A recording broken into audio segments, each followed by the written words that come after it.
I always say there's no such thing as impossible. There's always a solution. Always. You will find it. You can do it.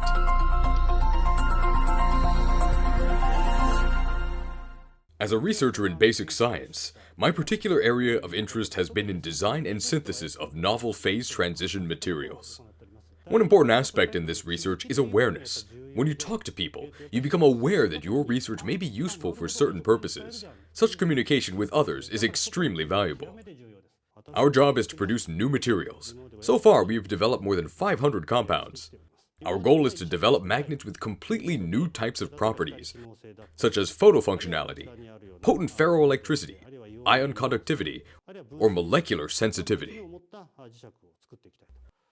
A scientist must have an exceptionally deep level of expertise to be able to solve global issues, so I start by sharing my own basic research activities. With basic research outcomes, I became interested in novel oxides. Existing oxides are interesting, but we have focused on discovering novel oxides, and the slides show some of the new metal oxides reported by our group.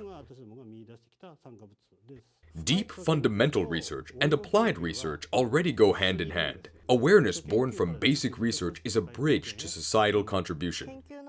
When you encounter a roadblock in your research, how do you solve it?